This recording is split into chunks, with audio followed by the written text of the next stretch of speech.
Merci, Monsieur le Ministre. Pour le groupe Lyot, Monsieur Servat. Merci, Monsieur le Président, Monsieur le Ministre, chers collègues.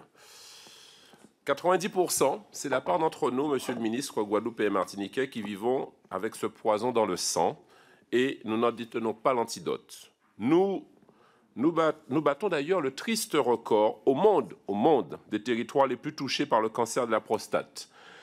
Un taux d'incidence record, 200 cas pour 100 000 habitants, contre 90 en hexagone.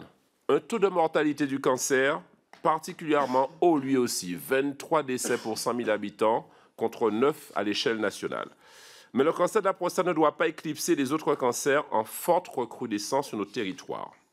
Les dépistages de chlordéconomie gratuits pour tous et l'indemnisation des ouvriers des bananeraies, oui, dont on a encore du mal à voir l'effectivité, car souvent ces personnes sont décédées. Je rappelle que ça s'est arrêté en 92, où elles n'étaient pas déclarées. Monsieur le ministre, le moindre mal serait également la mise en place d'instituts de cancer, en Guadeloupe et en Martinique, à l'instar de celui de la Polynésie française, là où les essais nucléaires commandités par l'État ont provoqué de nombreux cancers. Première demande. Actuellement, les services d'oncologie des structures médicales de Martinique et Guadeloupe ne disposent pas de suffisamment de moyens. Les patients qui le peuvent quittent pour une longue durée de convalescence leurs proches, leur emploi, leur territoire, afin de se faire soigner dans l'Hexagone, et pour les autres, l'issue est souvent fatale. Tenez, le service de chimiothérapie de la clinique des Eaux Claires à Bémao, Guadeloupe, l'un des rares du territoire, a été à l'arrêt non moins de 6 semaines cet été, juillet-août, au motif d'une panne de matériel. 6 semaines d'attente, c'est une éternité pour un patient atteint du cancer. Autre anomalie, le cyclotron, sur lequel le cancer de la prostate, premier cancer en Guadeloupe, ne peut pas être testé pour des questions de manque de professeurs, etc. Ces situations sont inacceptables. Les populations de Guadeloupe et de Martinique méritent déjà... Monsieur le Président, Monsieur le Ministre, un plan Marshall, des structures de soins d'oncologie aux Antilles, voilà une démarche qui permettra à l'État de montrer aussi sa volonté de responsabilité. Merci, Monsieur le député. Monsieur le Ministre. Merci, Monsieur le Président. Monsieur le député, on va commencer par le premier sujet, celui du cancer.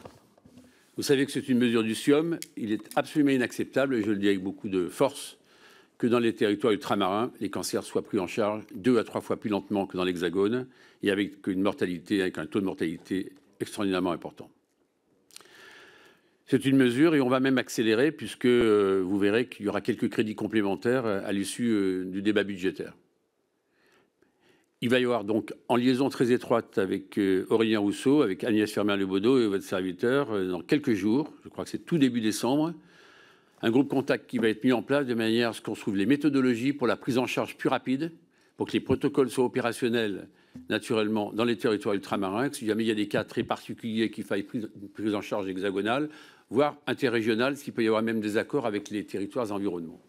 En tout cas, là, c'est un objectif de résultat avec des index que nous mettrons en place et que vous pourrez consulter avec moi, car je ne laisserai pas ces cancers avec ce délai de prise en charge actuel. Vous aurez donc des traductions budgétaires et surtout une méthodologie. Je suis tout à fait prêt à vous communiquer après cette commission dans les toutes prochaines semaines et vous verrez qu'on s'est emparé de cette question-là.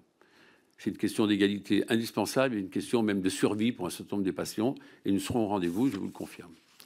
La deuxième chose, monsieur le député, sur les travaux de recherche sur l'impact de la chlordécone, je vous rappelle qu'avec l'INCA, il y a un travail de recherche et l'INSERM qui a été mis en place avec les CHU de Martinique et Guadeloupe. Donc ça va en même temps améliorer la connaissance des conséquences de l'usage de la chlordécone sur les différentes pathologies. Et enfin, dernier mot, puisque si le président m'y autorise, vous avez dit 90% de la population est contaminée. Non, 90% de la population a de la chlordécone dans son sang, mais je vous rappelle que le dosage, il y a un dosage limite qui est acceptable. C'est comme les nitrates dans l'eau. À moins de 50 mg, il n'y a pas de pathologie. Donc, pour toute concentration d'une molécule, on a toujours un minimum de concentration. Ce qu'il faut, c'est pas être au-dessus du seuil limite.